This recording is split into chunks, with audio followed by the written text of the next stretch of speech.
Ipar Euskal Herrian bigarren etxebizitzen zergak handitzearekin eta konpentsazio araudiarekin jabe askok orain arte bigarren etxe zirenak lehen etxe bihurtu dituzte, baina itxura guztien arabera iruzur eginez. Horri aurre egiteko esperimentazio bide bat zabaldu dutela errandigu Pello Dufo diputatuak. Astirion deneri ikusten duzuen bezala, etxe bizitzaren gaiak bazterragin arrosten jarraitzen du. Jarraian, egongo gara Pello Dufo diputatuarekin, baina ostiralero bezala, kultura ere oinarri gure hitzordu proposamenak eta baita eszena nazionalak antolatu duen ekimen berria euskera, okzitaniera eta ketsua oinarri dituena. Ez galdu.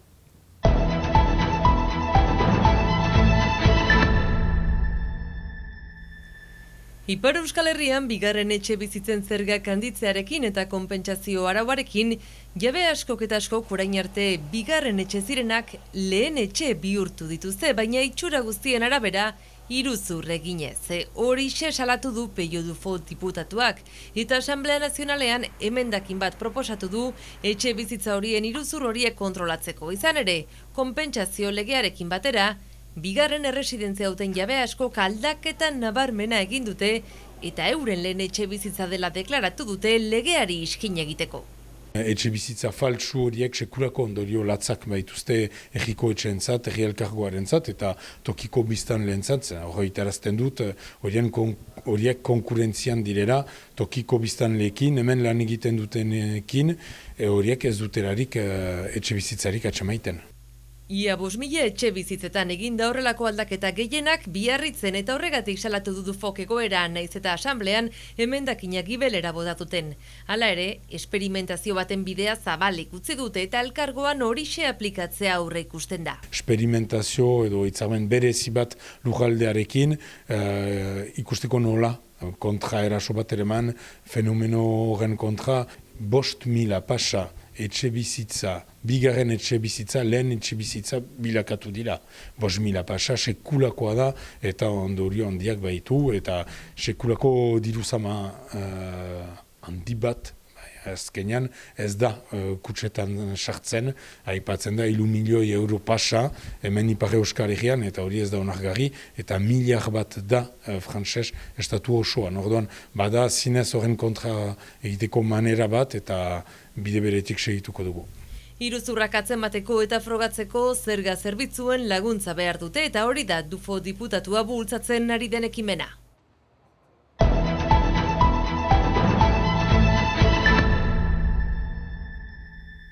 Munduko hizkuntzak eta hizkera gutxituak aintzakotzat hartzen dituen kosmofoniak jardunaldi antolatu du eszena nazionalak Ipar Euskal Herrian. Ekimena asteburu honetan martxoaren 8an abiatuko da eta astebetez luzatuko da martxoaren 15 arte. Ikusgarriak, baita ere, tailerak, mintza praktika, dantzaldiak, gauzak hainitz, kosmofoniak bizitzeko besta handi bat bezala. Jardunaldiak euskera eta okzitaniera ardatz dituzten ekimenan hitzak bilduko ditu, Baiona, Angelu eta Donibane Loitzuneko areto eta ostatu kulturaletan. Jardunaldiaren helburua ez da soilik hizkuntza gutxitu hauek entzunaraztea izango. Ez da bakarrik hizkuntza entzuten, baita ere aipatzea, zer galdu dute, zer bizitu dute eta zer da gure erresponsabilitatea anartean. Hizkuntza gutxituen mintza praktikak ere biltzen ditu jardunaldiak eta euskerazko lan nagusia Siberoak kantuz loraturik taldeak eskainiko du. Izanen dira ala nola, Michel Etxekopar, Madi Oienart, Beñat Asarri, Julen Asarri, kontzertu batean, nun sinema, irudiak, bideoa kurutzatzen du musika. Hego Ameriketako ketsua hizkuntzak ere izango du lekua, baita hizkuntza bat azentuarekin hitz egiteak, Janik Jolin aktorearen eskutik. Kontatzen du bere ibilbide pertsonala, nola igo da Parisen aktorea izaiteko eta nola hor galdu du behar du galtzen bere akzentua. 8 egunez beraz, euskera, okzitaniera eta ketsuak Ipar Euskal Herriko zenbait holtza bereganatuko dituzte, eszena nazionaletik aurrerantzean hizkuntza gutxituekin lan egiteko nahia erakutsi dute, baina eskaintzarik ez dagoela ere adierazi dute.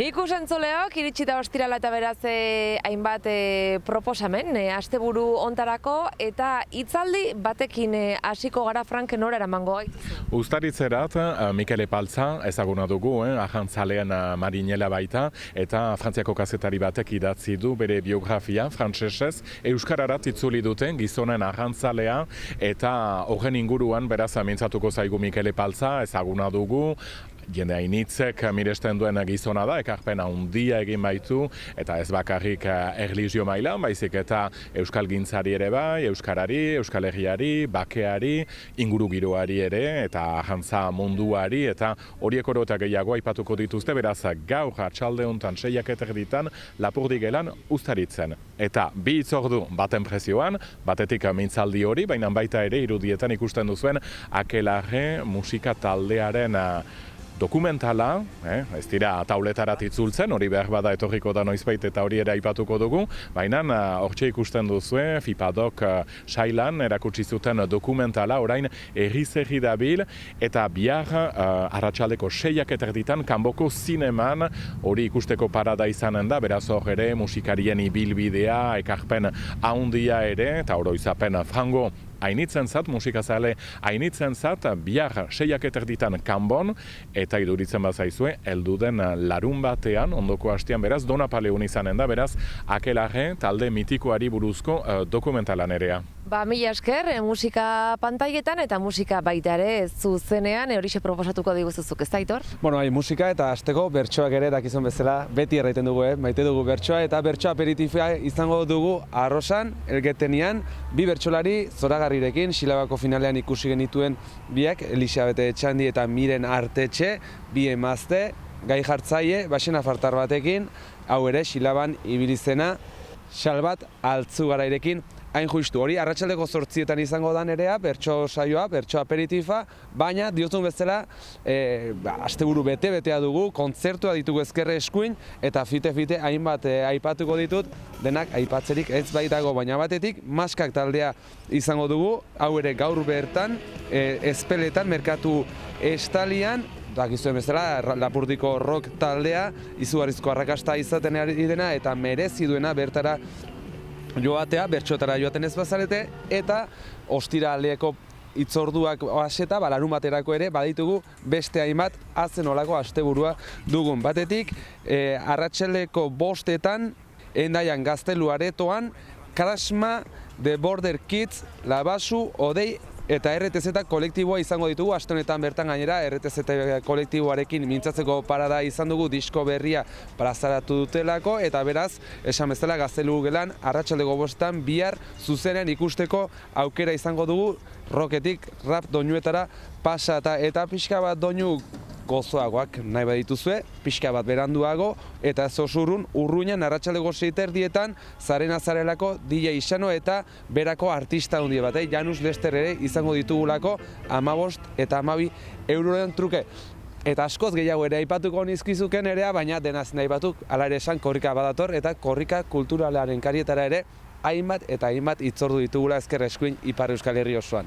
Mila esker, Aitor, hori da proposamen parrasta, eta jarraituko dugu, baditu gainera proposamen gehiago, izan ere kanboko errobi ikastolak 50 urte bete ditu, eta beraz sekulako kontzertuak ere antolatu ditu larun bat ontarako. Zerrenda amaigabea hemen ere, batzuk aipatzearren, Pantxo eta Peio, Karolin Philips eta Michel Duko, Gontzal Mendibil, Gorka Kenner, Mikel eta Esti Marquez, Xiberotarrak eta Esti Txupinatxo esaterako. Sarrerak 23 eurotan, arratsaldeko 8:00 hasiko dira beraz kontzertuak, kanboko Michel Abegeri salan, alare aitzinetik jada ateak zabalduko dituzte, eta jatekoa ere izango da bertan, eta gainera, liburuxka bat ere, kanten liburuxka bat ere jarri dute dagoeneko ikusgai webgunean, beraz kontzertuan kantatuko diren kantuak ikus daitezke, eta, plazer baduzue dagoeneko hasi zaitezkete ere, kantuak entzaiatzen, eta gaurkoan kontzertu honekin amaituko dugu, zehazki Pantxo eta Peioren kontzertuarekin, beraz hauxe azken proposamena, 7 bat izeneko kontzertu hori, eta Pantxo eta Peiorekin, beraz gaurko agurra, izan ongi. Zuk erradazu ama zerrendako ez duten buruko minik, nik ere nahi nuke izan urtsintxa bezala. Hain gora, hain trebe, izaiteko libre.